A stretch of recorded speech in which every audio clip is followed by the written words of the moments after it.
উনি স্বপ্নে দেখলেন একটা লাল মোরগ ওনাকে 3টা ঠোকর মেরেছে। মুগীরা ইবনে শুবা রাদিয়াল্লাহু তাআলা আনহুর দাস আবু লুলু আল মাজুসি, এই লোকটা খঞ্জর বানাতে পারত। মুগীরা রাদিয়াল্লাহু তাআলা আনহুর দাস। মুগীরা প্রতিদিন 4 দিরহাম করে চার্জ করত, যেহেতু দাস। সে এসে বিচার দিল, আমিরুল মুমিনিন, মুগীরা আমার থেকে বেশি টাকা চায়, জুলুম করে। ওমরে ফারুক বললেন, তাই? তুমি কি কাজ জানো? বলে, আমি খঞ্জর বানাতে জানি। বাড়ি কই? পারস্য। আরে তুমি খঞ্জর বানাতে জানলে তো 4 দিরহাম অনেক কম, সে তো আরো বেশি টাকা নেওয়া দরকার ছিল তোমার থেকে। আবু লুলুর এই কথা পছন্দ হয় নাই। সে কয়, ওমর, তুমি সবারে দয়া দেখাও আর আমার ক্ষেত্রে কঠিন নিয়ম বানাইলা, দাঁড়াও এই নিয়ম তোমার আমি দেখাবো। এই রাগে সে বাড়িতে যে একটা খঞ্জর বানালো। খঞ্জর চিনেন? কিছুদিন আগে ওমানের সুলতান কাবুস ইন্তেকাল করেছে, জানেন আপনারা? ওনার এই কোমরের মধ্যে খঞ্জর থাকতো, ছবিতে দেখছেন? আরব শায়েখ যারা সুলতান আমির, সে বাসায় যে একটা খঞ্জর বানালো, যেই খঞ্জরের 2 মাথা আর ধরার হ্যান্ডেলটা মাঝখানে, এদিকেও ছুরি এদিকেও ছুরি, যাতে এইভাবে মারা যায়। সে ধার দিতে লাগলো আর বললো, ওমর দাঁড়াও, তোমার আমি দেখাবো। ওমরে ফারুক মসজিদে নববীর ইমাম, ফজরের নামাজের সময় এই আবু লুলু আল মাজুসি চাদর পরে লুকিয়ে লুকিয়ে, সে অগ্নি উপাসক, মুমিন নয়,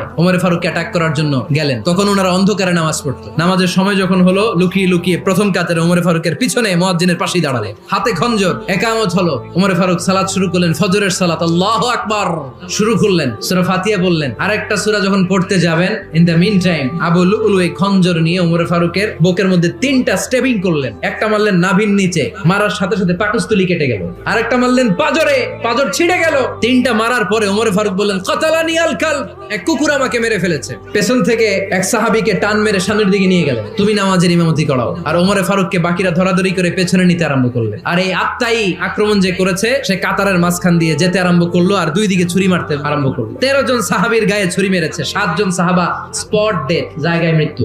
এই ভয়ঙ্কর অবস্থা দেখে এক সাহাবী বুরনুস, এক ধরনের জুব্বা আছে মাথাওয়ালা, অনেকে জ্যাকেট পরছেন না এরকম মাথাওয়ালা, লম্বা জুব্বা আছে, আরবরা শীতে পরে মাথাওয়ালা, এই মাথাওয়ালা জুব্বা বের করে এক সাহাবী জালের মতো তার দিকে উড়ায় মারল। ওই বুরনুসের মধ্যে পেঁচিয়ে আবু লুলু মাটিতে পড়ে গেল আর সুইসাইড করে ফেললো, নিজের বুকে নিজে মেরে আত্মহত্যা।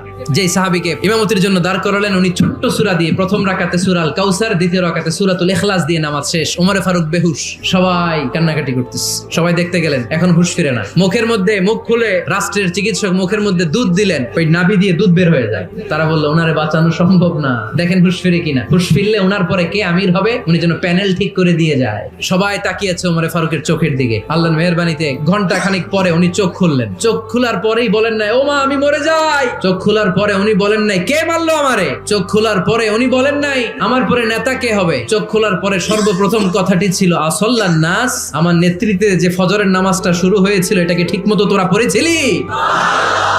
This is Umar, our super hero. নেতা অনেকগুলো লাগে না, এরকম নেতা একটাই যথেষ্ট, যে গোটা বিশ্বকে কাঁপায় দিতে পারে। চিল্লায় বলো ঠিক কিনা?